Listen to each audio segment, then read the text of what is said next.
Hello everybody and welcome back to another episode of Vegan Proteins Muscles by Brussels Radio. My name's 𝐬𝐝𝐿. And I'm Danny. And this is our 37th episode.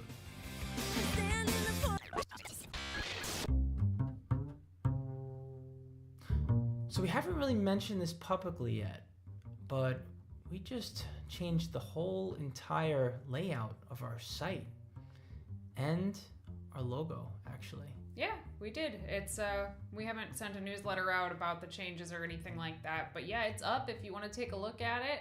I'm really proud of myself because I designed the logo from scratch by myself, and I am not a tech savvy person, so I was pretty amped. Yeah, I mean, truthfully, I was kind of scared to change it up because we've just had the same logo for like almost a decade, and a very specific site layout. But yeah, but our logo also looks a decade old. That's true. And then I guess when we were designing, I was like, is this gonna be all right? But now, like, seeing it live and everything, I'm psyched. We have some other really, really, really cool stuff coming down the pipeline for you guys as well, and we can't go into a lot of detail about it yet, but I'm hoping, fingers crossed, by the beginning of May, I think, by the beginning of May, hopefully we will have some really, really cool content available for you guys. Yeah, I think so. It's taking everything in my power to not talk about it in more detail than that, but I'm not going to. Just know it's really, really cool. It's really, really exciting, and I've been working on it probably 12 hours a day for a month. So. I'm the worst with that. Like, every time I'm doing something, I just have to shout it out at the top of the mountain, I'm doing this thing, and Danny's like, just shut up and do it. I'm like, I gotta talk about it.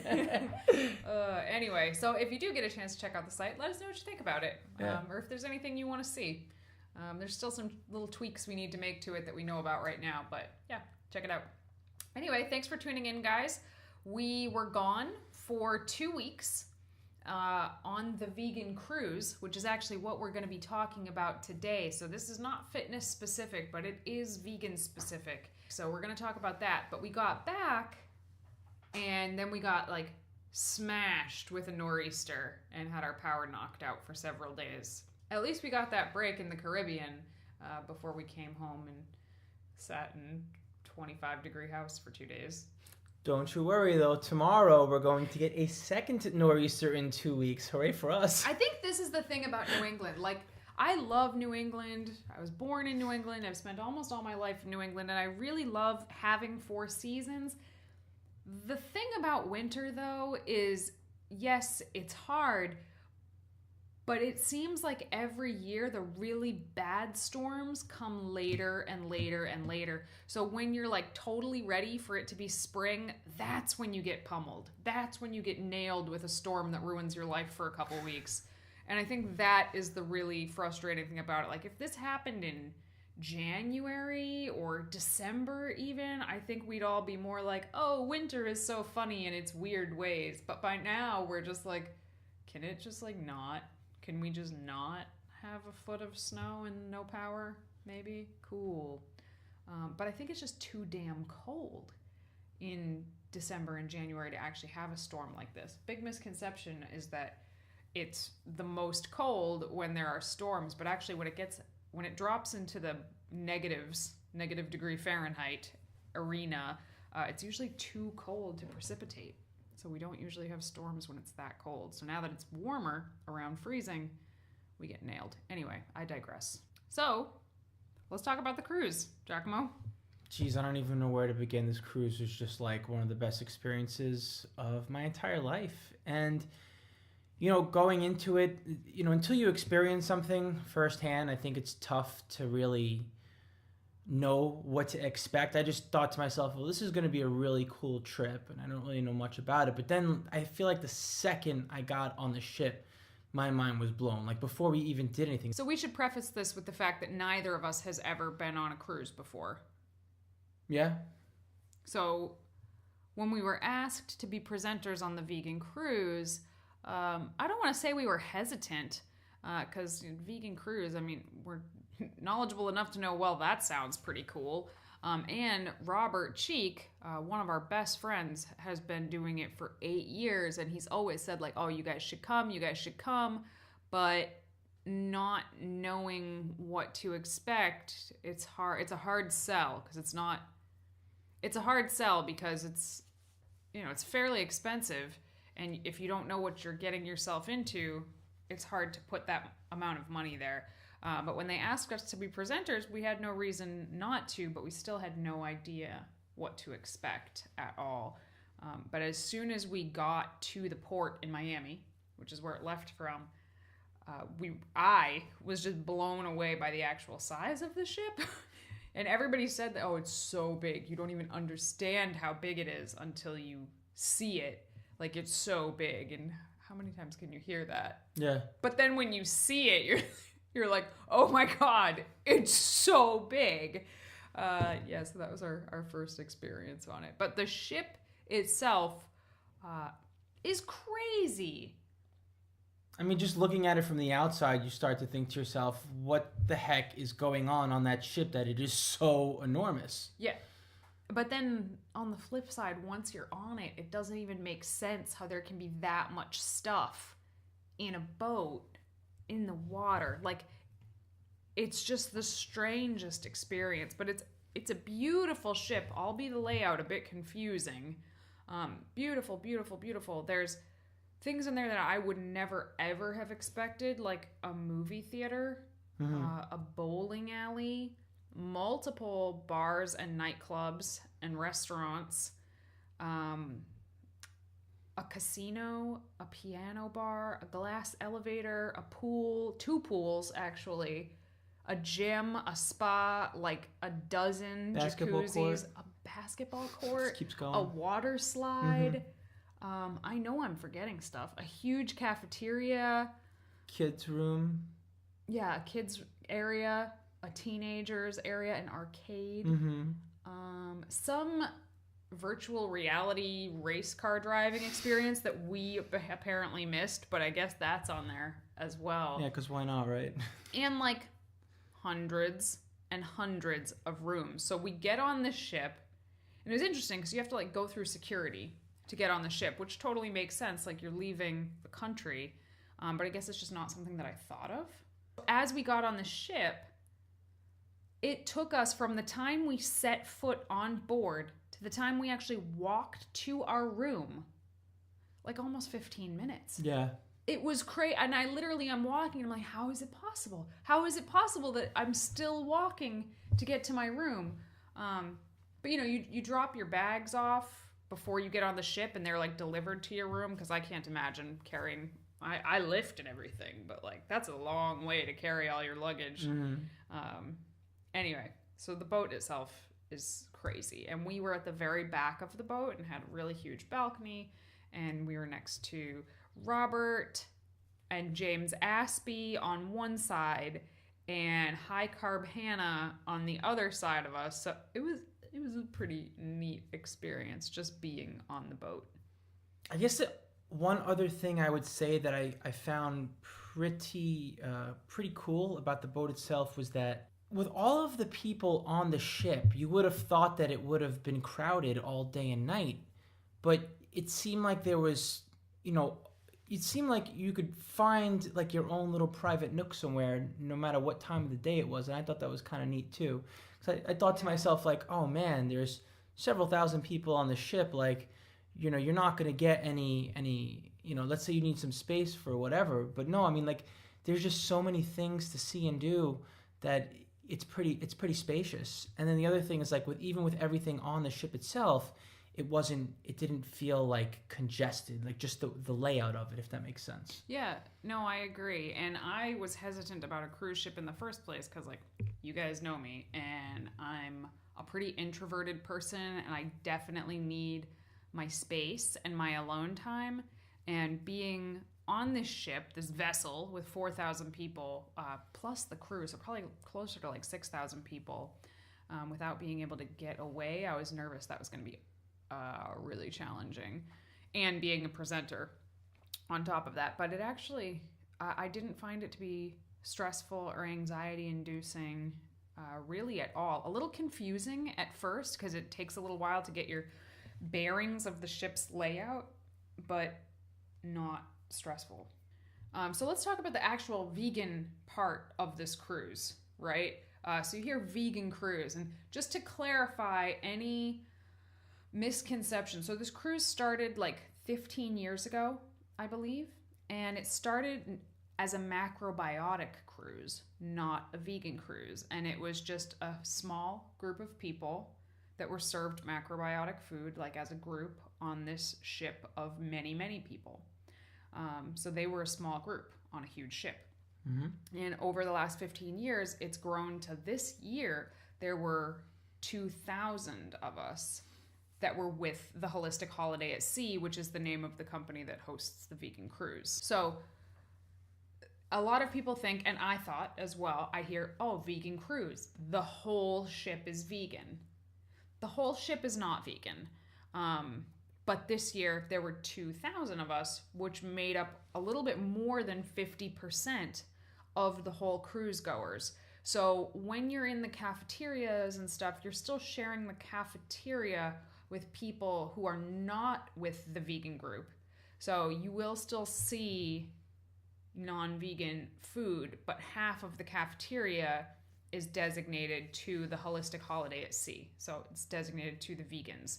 And our food is made special by vegan chefs. We'll get to that bit in a minute, but I just think it's important to know, because I guess some people are quite surprised that the whole ship isn't vegan. But I think, and this is just a prediction, that if it continues to grow the way that it is, I think that it will not be long before it is the entire ship that is vegan. Yeah, and right now I don't think it's a bad thing that several thousand people are being exposed to veganism on such a massive level like that. I mean, I don't know that they signed up for it per se, but it's if that's what happens. I can't say I'm mad about it. I did keep thinking that, seeing all of the the people that weren't with the vegan group, like, oh, these poor schmucks just signed up to go on vacation and eat their fried chicken and drink their booze, and they're just surrounded by not just vegans, but kind of health nut vegans. Oops. Really, really people who are very interested in health type of vegans.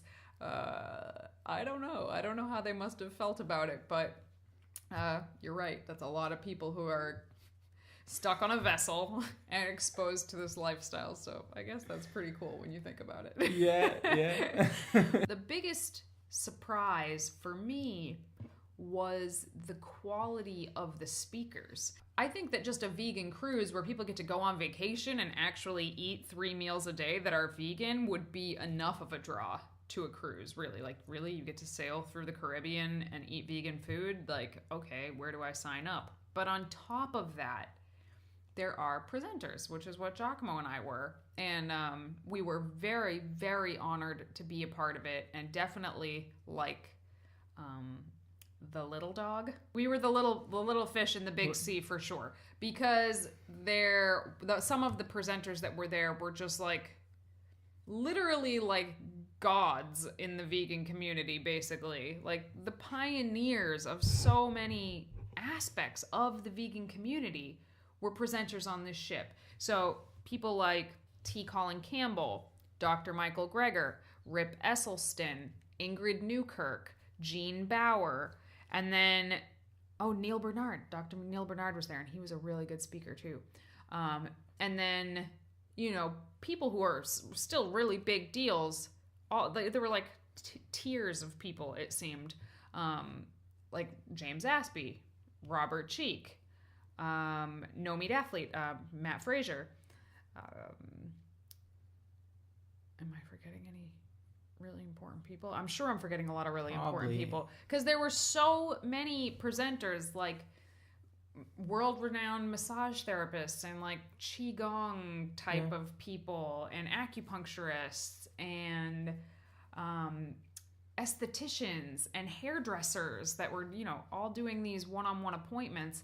But I want to go back to that first group, the doctors, and Ingrid Newkirk and Jean Bauer. because again, to me, they're pioneers in the whole vegan movement. But especially the doctors, I noticed that a lot of the people who were there on the vegan cruise were actually there for continuing education. The caliber of these presentations was so high that they count as continuing education credits for medical professionals. And like, as a couple of schleps like me and 𝐬𝐿𝐫𝐿, we get to sit in on the type of discussions that we would never be able to sit on outside of there, because we're not doctors. So just being in a position to be able to do that was so, so cool. And, you know, you're still like bumping elbows and essentially hanging out with all of these people, many of whom I've looked up to for a very, very long time and who have inspired me and motivated me on my own journey.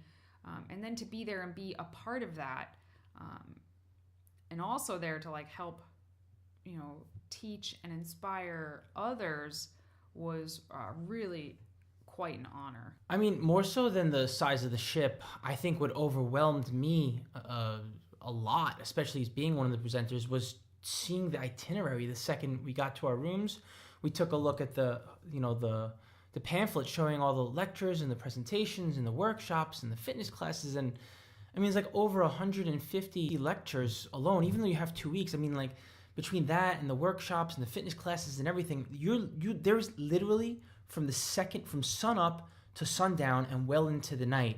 I'm talking like from 7 a.m. till 9 p.m. Every half an hour or hour, there's something new happening and things running concurrently. Like, you could literally spend the entire cruise nonstop going to these lectures, and you would still have more to see the next time around in the cruise. And that, to me, was incredibly overwhelming and exciting at the same time. Yeah, it was a little bit overwhelming. Like, the itinerary itself is like a 60-page book that's on your bed when you walk into your room, and they do a really good job of laying everything out in a pretty easy to understand fashion, but still, it's a lot. Like, if you wanted to do nothing but go to lectures, you could do that, and a lot of people were there to do that.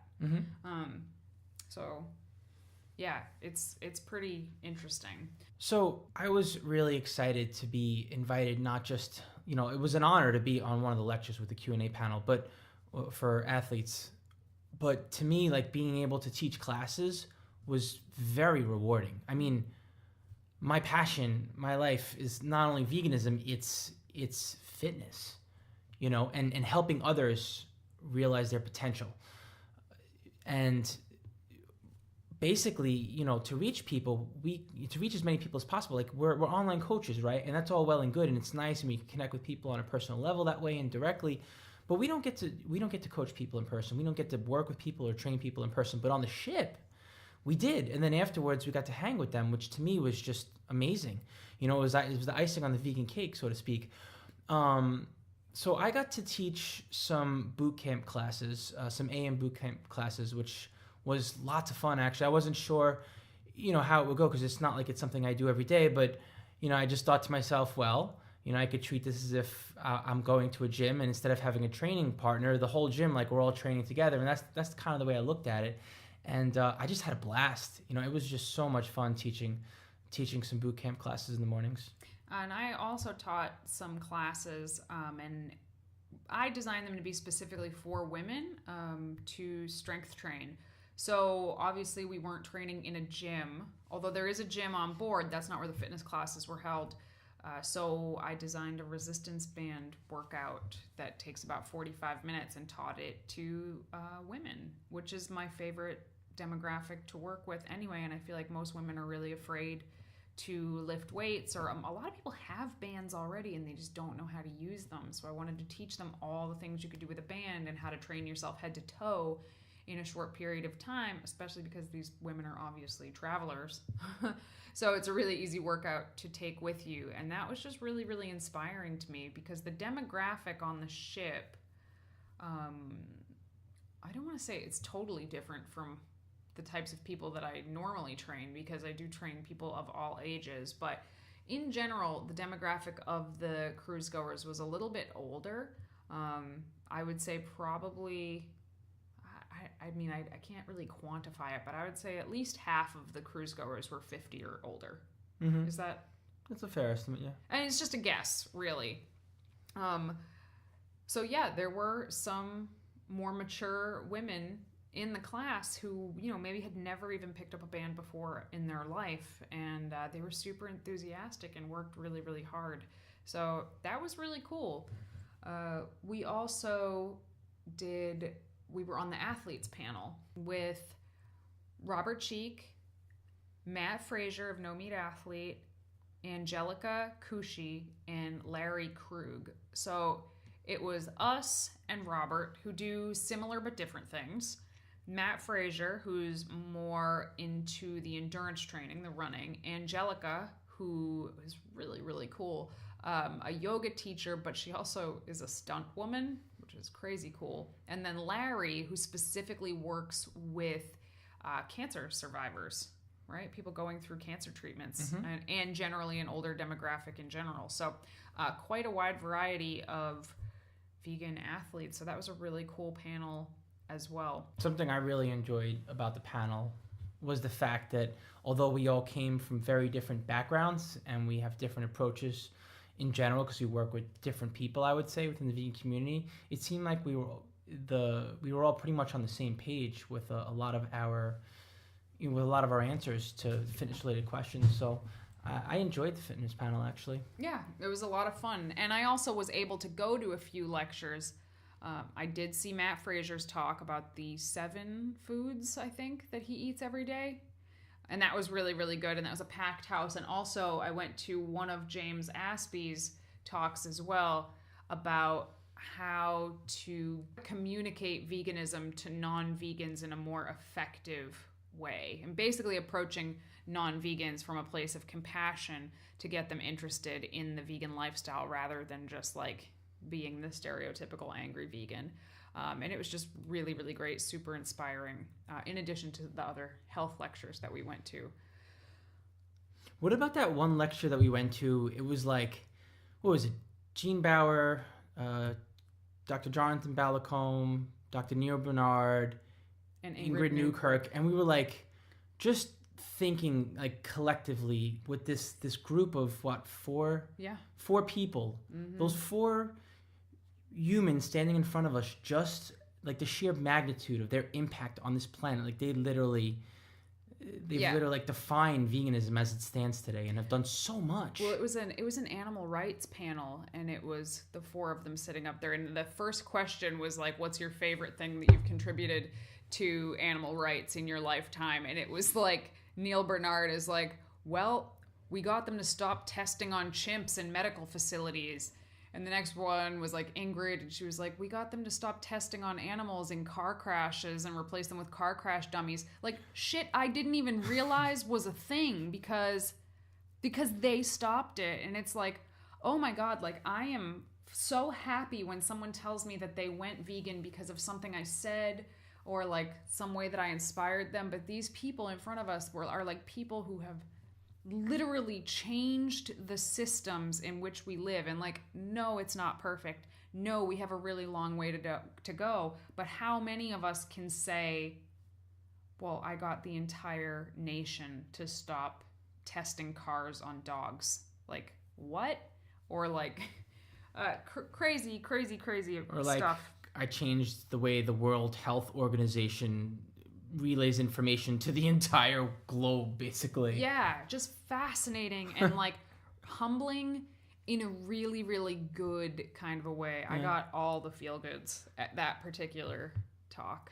I mean, I guess like just the one way I would sum up the quality of these lectures, it's like, and the sheer magnitude of them is we have been doing this. Like we have been touring and being a part of the vegan community, I would say like actively for over 9 years. Yeah, like 10 years. We've been to Veg Fest across the country, all sorts of like places where groups of speakers get together and provide information to the community. And I have never, ever seen something so all-encompassing and something so powerful as this group of people that the crews got together. I completely agree. And I've seen many of these people speak individually before, but seeing them all together at once was just like, wow, holy crap. Like, what a force to be reckoned with. Anyway, we could go on about the presenters all day, but the point is, you know, a lot of people think, oh, I want to go to the vegan cruise for the food. You want to go to the vegan cruise for the presenters. The food is cool, but the presenters, holy crap. Very, very impressive. But why don't we talk about the food a little bit? Giacomo, go ahead.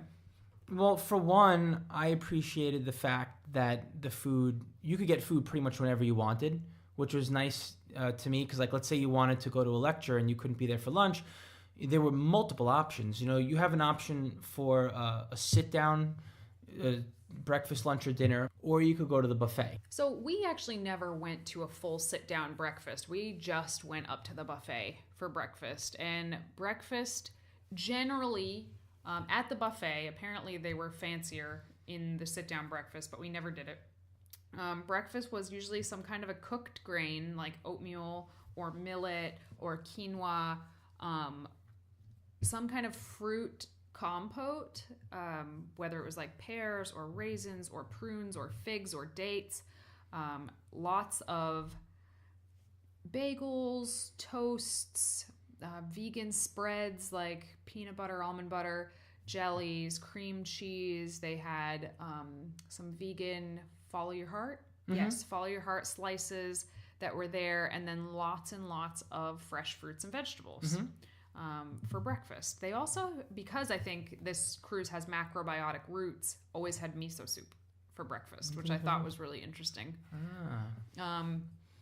You know, almond milk, soy milk, oat milk, hemp milk. I saw all of these things for your coffee and tea that they had. And then even over on the non-vegan side of the cafeteria, there were some vegan options. So if like the vegan line was long, you could go over to the other side. They had baked apples, oatmeal, roasted potatoes, more fruit. So the breakfasts were really, really good in general. Lunch was probably my favorite meal of the day, pretty much every day, which we also continue to have at the buffet. And this was the meal where they seemed to have like pretty regularly a good vegan protein option, whether it was tofu or tempeh or seitan. They always had something like that, and they usually had a steamed green vegetable like broccoli or broccoli rabe or collards or all sorts of things, and then usually a grain. Yeah, rice or, you know, quinoa or whatever. And then what else did they have at lunch? They always had a soup, so they had some different soup up there. You don't have as much of a sweet tooth as I do you?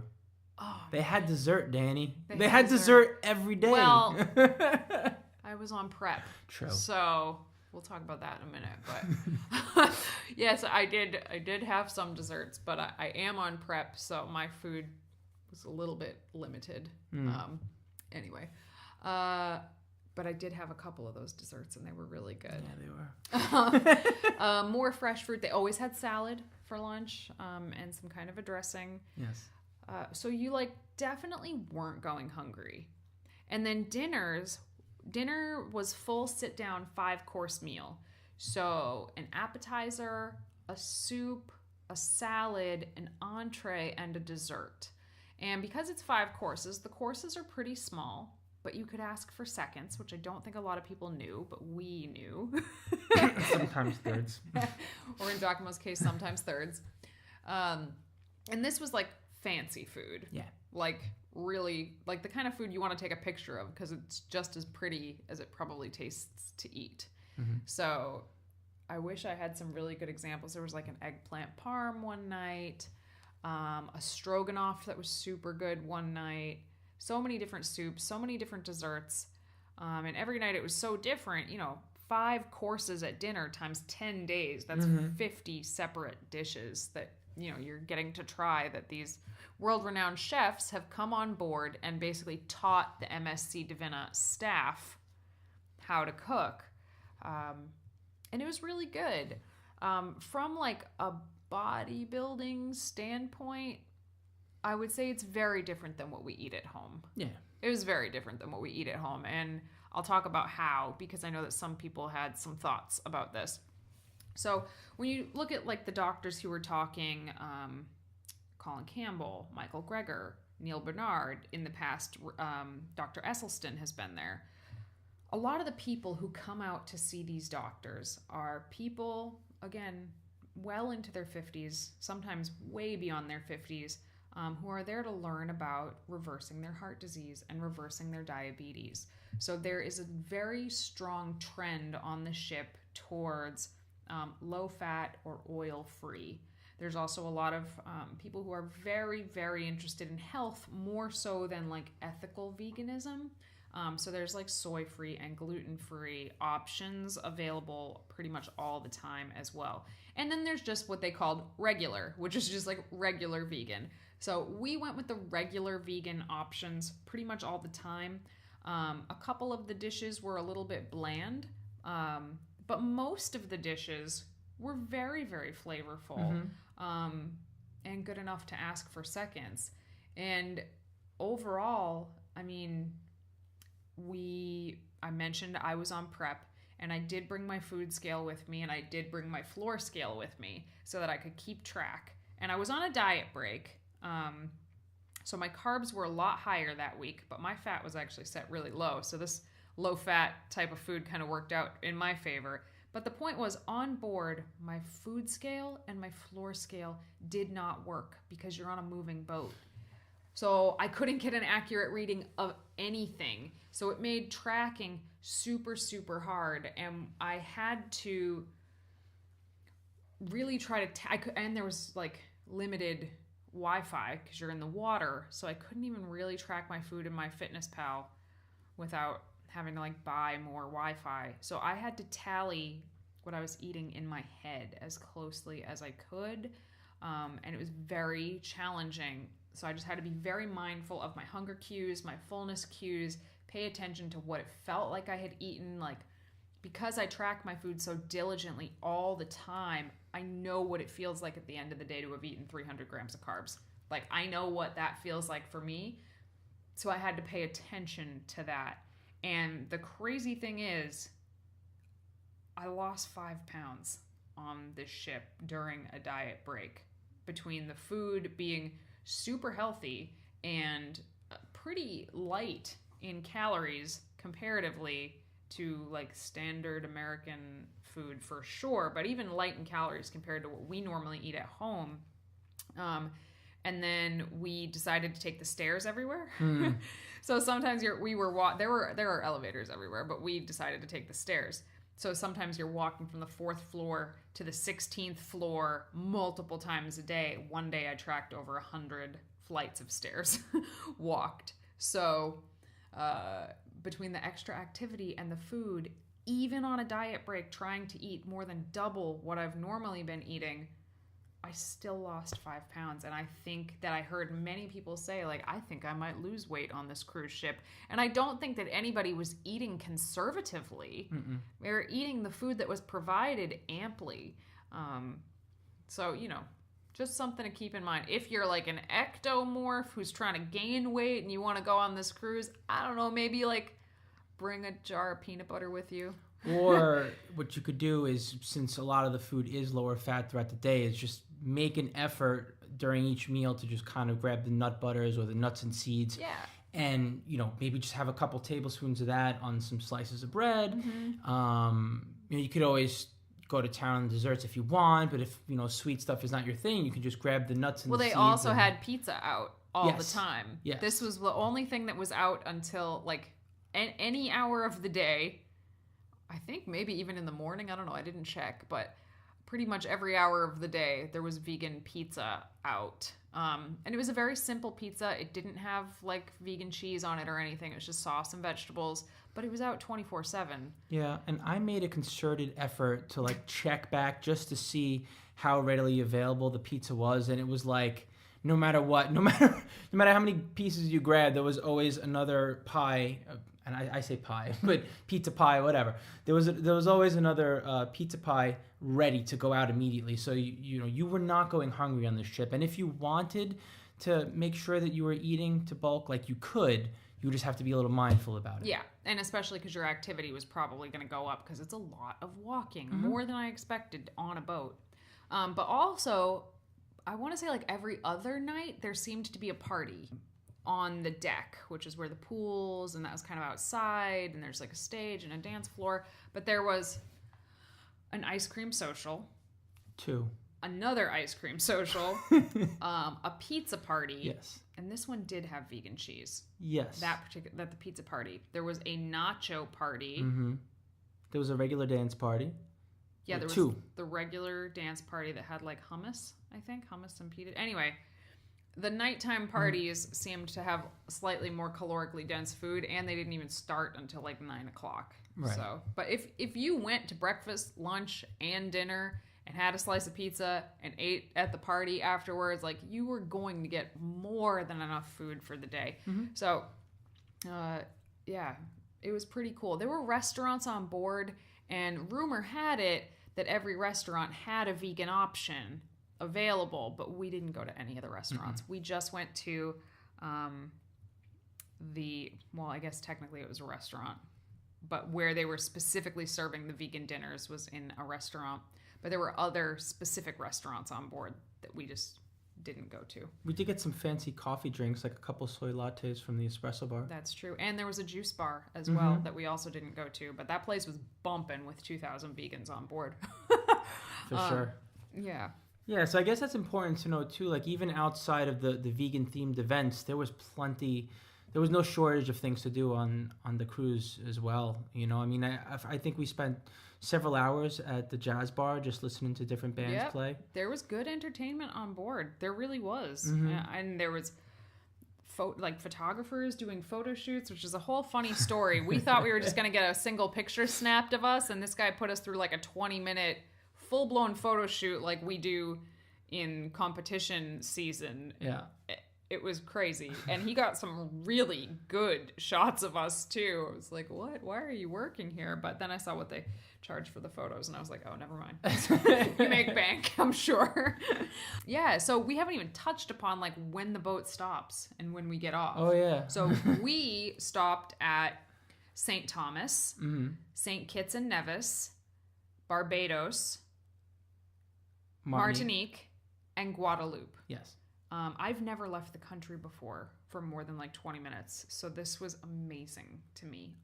Amazing to me. It's the first time in my life I ever got to use a passport. I don't even know where to begin with the off-the-boat excursions. I mean, every year I imagine it would be different because it goes to different places every year. So there's really no point in us explaining everything about every place. So here's one thing that I was not sure about before we went on the cruise was, all right, so you're docking and you're going somewhere and then you have to get back on the boat. Like, are you going to have time to see anything? And how does that work, you know? Yeah, you do. Mm-hmm. So the boat docks usually around like 8 in the morning or so, maybe even earlier. You can get off the boat and then there's all aboard time. And every day it was like 4:30 or 5, except one day it was earlier. It was 1:30. But that actually comes out to be like 8 hours off the ship. And when you get off, there's taxi drivers there like crazy, trying to take you to special beaches or take you to go do this or that or whatever. And of course, you know, you could pretty easily get rooked into something you don't want to do, but obviously just like be cautious and do your research beforehand. But there's also excursions you can book right through the ship. And they just kind of haul you off and take you to a certain beach or take you to go swim with sea turtles or take you to go zip lining. And then they bring you back on time. And they have vegan options specifically for those excursions. That's true. Yeah, if you book it through the ship. And of course, you can also just get off the ship and just kind of walk around too. So it's really up to you what you want to do. But you'd be surprised how much you can do and see in an 8-hour period. I was shocked because I always figured, well, if I'm going to go to Barbados, I want to like stay there for a week. And don't get me wrong, I'm sure a week in Barbados is lovely. But with this particular style of traveling on the cruise ship, you get to visit all these different countries and then you just come back and your hotel room is still exactly the way you left it. You still have the same staff working for your room. And then you go to sleep at night and you wake up in another country and you do it again. It's crazy. It's the weirdest experience ever, that the second you wake up, the boat's not moving anymore, and you go to look out the window, and all of a sudden you're somewhere new. It's just the weirdest thing. It was amazing. To me, it was so amazing, and I saw so many things I've never seen in my life. I mean, aside from all of those places, I saw wild monkeys, wild mongoose, went snorkeling for the first time in my life and saw so many fish and lobsters and anemone and a shipwreck that wasn't staged.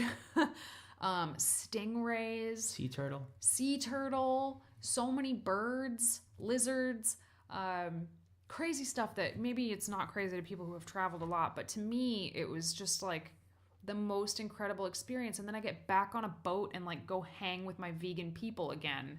And, you know, you can hang out with your friends off the boat, too. And we did multiple times. Mm-hmm. Holla at 𝐤𝐤𝐫𝐞, because when we got to Martinique, I didn't realize that they spoke French there, which I guess I should have, speaking of doing your research. And we were with our friend 𝐤𝐤𝐫𝐞, who's also a rad vegan bikini competitor. And she lives in Montreal, and French is her first language. So she kind of saved our butts that day. But yeah, everything about it, just even being in a country where we didn't speak the national language, was such a new experience for me. And I can totally see how people just get like addicted to traveling. I would love to do that. So yeah, I can't really speak for the places that it's going in the following years, because they're all different, I believe. But man, just getting to see so much in such a short period of time, make sure that you get like good food, get to learn some really awesome shit from like vegan experts in the field. Just wow. Like the whole experience was so mind-blowing to me that I'm kicking myself that we haven't gone in years past. Like I can't believe people have been telling us to go on this for years, and we just were like, how good could it be? Good. Yeah. It's really, really good. That good. I mean, how cool is it that you get to see so many different places, and you don't have to like pack up and move and get yourself situated at all to go to see, you know, every time you travel from one place to another. And not only that, but like you get to do as much as you can possibly stand to do, and then you can recharge like nothing. You know, you go home. I wish that was my home. But yeah, I mean, you go back to your room and it's just like totally chill, and you get to rest, recharge, you can just hang out by the pool. I like that. Yeah. So Natalie Matthews actually asked a question, what was an average day like on the ship? And there's actually two answers to this, because there were days where we were just at sea, and then there were days where we docked. So days we were at sea, you know, you'd wake up, go hit the gym early if you could. The gym had dumbbells from like 8 pounds up to 50 pounds, and they had lots of machines, lots of cardio equipment. So not the best gym I've ever been in, but decent considering you're on a ship. And I understand why they don't have barbells, because hello, you're on a moving ship. So get up, hit the gym, go to the breakfast buffet, eat breakfast like overlooking the water while you're traveling. And then after that, you could decide what lectures you wanted to go to between then and noon, or you could like chill out by the pool, or go get a massage or anything like that, and do that until lunch. Go have lunch, again, overlooking the beautiful water, or you could go have a 5-course lunch in one of the restaurants. And then after that, you could do more lectures or more chilling until dinner, which sometimes it was fancy and you had to dress fancy for dinner, the gala nights. And, you know, 5-course dinner. And after that, there was either a party, or you could go to the show, which would be like, they had lots of things like Cirque du Soleil type of stuff, like a Michael Jackson performance. There was a talent show for the vegan cruise, which was pretty cool. And, you know, kind of do that till you went to bed. And then on days you docked, you'd wake up, eat breakfast, get off the boat, which you don't have to if you don't want to, but I don't know why anybody wouldn't want to. Get off the boat, either get in a cab, which is what we usually did, got in a cab and like went to the beach or went to the jungle and then like rented snorkeling gear, tried to find some vegan food around, which surprisingly that you could find vegan food in a lot of these islands. Yes. We went in a grocery store in Barbados and they had like field roast and follow your heart and Gardein. Like who knew? Not me, but now I do. And then you get a cab, get back to the boat, wash off the ocean, and then just like chill and party for the rest of the day. Yeah. It's like the craziest thing. So it kind of wraps up what an average day was like, I guess. And at the end of an average day, I kid you not, I had 20,000 steps. When I'm at home, I have to work to get 8,000 steps a day. Just a regular day on this ship, I was getting 20,000 steps. I mean, I get on average, I would say between 2,500 to 4,000 steps on a really good day. I mean, I have a desk job. I mean, obviously I'm training regularly, but outside of training, I don't get to walk around too much, especially not in the wintertime. I don't like walking around in the wintertime. Over here, it's snowy, it's cold. But on the ship, it was, I mean, I couldn't think of a single day where I didn't get in fewer than 15,000 steps. You know, it was nuts. So where is it going next year? Do you know, 𝐬𝐿𝐵𝐻? Oh, yeah. I mean, I looked it up immediately. I think I looked it up when we were on the ship. Next year, it's actually going to be an 11-day cruise, which is crazy to me because we were on it for 10 days, and I'm like, this is long. 10 days was a long time. 11 days. You start to forget what real life is like. Right? Cruise life. Jamaica, Costa Maya, Mexico, Cozumel, Mexico, Costa Rica, Panama, and then Colombia. Yeah, that's going to be crazy. I couldn't believe how far south we were in Barbados. I didn't realize how close to South America Barbados was, which I guess makes me ignorant. But this is Colombia South America? Yeah. Wow. Yeah. Right at the top on the west side. That's exciting. Mm-hmm. And it's March 3rd to March 14th. Yes. So right now, the rates are actually the lowest that they will be. They only go up from here. But if you book before April 27th, you actually get the best possible rate that they will be offering for this trip.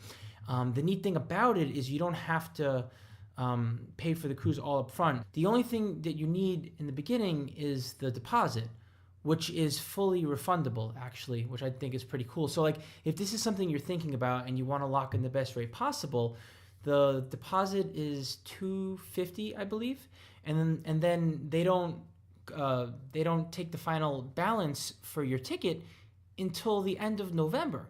So you know you can lock in the soonest rate now, and you know sort of commit. But then let's say a couple months from now, schedule or whatever, you just you realize that you can't make it.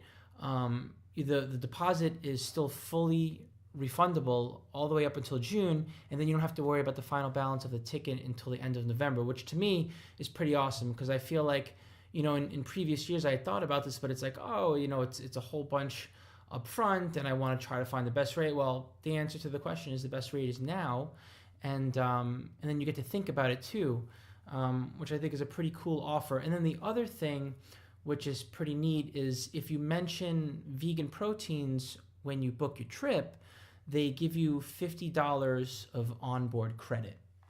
Yeah, and the onboard credit, they actually, Holistic Holiday at Sea has a bookstore on the boat near where some of the biggest presentations are given.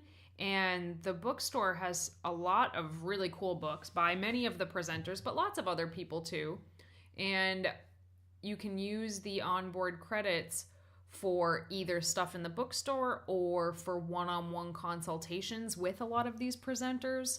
And also, if the author of the book is somebody that's there, they're either doing a book signing or you could ask them to sign your book also, which is pretty cool. So the $50 onboard credit, I was like, oh, I don't think I'm going to buy a book. Like, I already have a lot of these books, but I was surprised by how many really good books were there. And of course I did end up getting several books.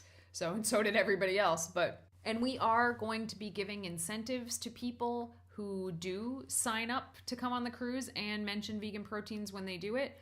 The very first freebie that you will get if you do sign up, just send us the receipt showing that you mentioned vegan proteins, and we will immediately send you a copy of my Flexible Dieting for Vegans ebook right away. And then some of that cool stuff that we have coming down the pipeline, you'll probably get some of that as well, but I can't talk about it yet, so this is kind of anticlimactic. Yeah, and something that I want to do that I didn't even talk to you about yet, Danny, but I think it'd be really cool is when we get on the cruise, I want to have like a little free gift for every single person that will hand deliver to your cabin. I thought that would be pretty neat. Yeah, so if you do sign up, definitely please mention vegan proteins. It tells the cruise ship that people like that we're there, that we're teaching classes, that we're doing one-on-ones. So it helps us to get to come back and do this again and spread the vegan message more and more. And also, we want to see more people on the ship that are kind of in our little vegan lifting crew demographic. We want to see more strong, fit vegans on board as well, who are kind of into the same stuff that we're into as well. And also, we want to know who you are so we could hang out with you, I mean, I think that to me was one of the best parts ever is when we found out who came there and mentioned us, we were all able to get together and do stuff. Yeah, because we get a list, right? Like so-and-so mentioned you, so-and-so mentioned you when they signed up. And, we didn't really know what we were asking people to sign up for last year, so we didn't really try to push it, and we generally don't like to push or sell stuff that we don't know a lot about. So we mentioned it, but we didn't push it hard or anything. And so only a few people signed up using our code, but we spent so much time with those people, not because they used our code, but because they're our people. You know what I mean? They're our kind of people. That's why they know about us in the first place, and vice versa. So we got to spend a lot of time with them, and it was easily my favorite thing about the whole cruise was just getting to hang out with people that we kind of knew beforehand, but by the end of it, it's no, these are our friends, our good friends. So it was just an amazing experience, and we would, we have some pretty hardcore Muscles by Brussels listeners who never miss an episode, who always reach out to us afterwards, and we would love to meet you guys in person and get to hang out with you and train with you and eat with you and explore freaking rainforests with you. Yeah, so we don't get to do that when we go to VegFest Expos all too much. We get to... No, you're in, you're out. Yeah. That's it. So, yeah, this is, it's not just oh, come hang out with us because we want you to. This is a type of experience that you don't want to miss. Mm-hmm.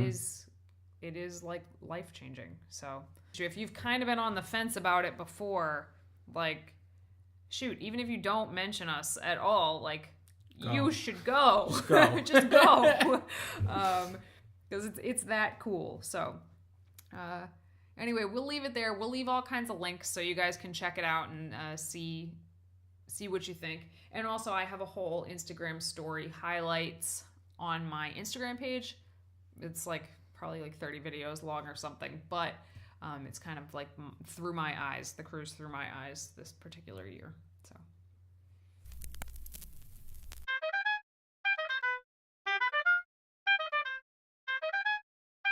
All right, moving on to our Q&A segment for today's podcast episode.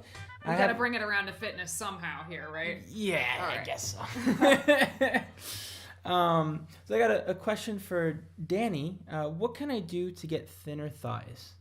So we almost didn't put this question on the podcast because it's kind of so vague, but I am still floored by how often I get this question, or not thinner thighs specifically, but how can I tone my arms, or how can I lose my belly fat? But thighs especially seems to be a big one. And I just wanted to reiterate that you cannot spot treat a specific area in terms of fat loss. It's not possible. And I know that the fitness industry in general really loves to promote this idea that if you just like do a lot of crunches, you're going to have a smaller belly, but it does not work that way at all. So the exercises that you do in a building phase are the same exercises that you would want to do in a cutting phase. So squats, lunges, deadlifts, leg extensions, leg curls, good mornings, these are all the same whether you're building or whether you're cutting. So to get, in this example, thinner thighs, it's two parts. So the first thing is your food. To become smaller anywhere, you need to be in a caloric deficit. So it's all about dieting to get smaller. So in this instance where someone says thinner thighs, yes, you would need to be dieting. If someone were to say, what can I do to tone my thighs? Toning isn't really a thing. We've done a whole podcast on why toning isn't a thing. But when people say, what can I do to tone my thighs? They usually want to build muscle and lean out at the same time. So you kind of need to pick which one you want to do first. But largely when people say they want to tone, they usually want fat loss before they want to build muscle. So again, this comes back to a caloric deficit. You need to create a caloric deficit, but keep doing the same exercises you've been doing. If, and this is rare, but I suppose it's possible, if you have very muscular legs and you want to have thinner thighs or smaller thighs, then the answer would actually be to deliberately lose muscle in those areas, which I don't recommend. The idea of losing muscle somewhere is like blasphemous to me, but some people want to do it. So what are some things you could do to lose muscle? Well, again, dieting. You would have to diet. You would have to be in a caloric deficit to lose muscle, but you would also want to just stop training your legs so much. Just stop training them so much. If you tend to put on muscle in your lower body very quickly, then stopping lifting is going to help you lose some muscle. You're not going to get smaller legs by training them more if you tend to build muscle in your lower body quickly. Another way that you can create a caloric deficit, because caloric deficit is king, is by doing a fair amount of cardio. So the combination of training your legs less, eating in a caloric deficit, and or creating a caloric deficit by doing extra cardio via elliptical or running or jogging would help to slim down your thighs. But again, that would be at the expense of muscle, which is not easy to come by. So just something to keep in mind there. So what can you do to thin your thighs, arms, abs, anything like that? The answer is going to be keep training, but be in a caloric deficit. All right, everybody. Well, thank you so much for tuning in to another episode of Vegan Proteins Muscles by Brussels Radio. Feel free to reach out to us on Facebook, Instagram, or Twitter at Vegan Proteins and at Muscles by Brussels. We've been doing some giveaways on our Instagrams lately, so I would highly recommend you check us out there. And if you have any other questions about the cruise or any fitness or nutrition questions in general, do not hesitate to reach out to us. Anyway, my name is Danny. And I'm Giacomo. And we will talk to you soon.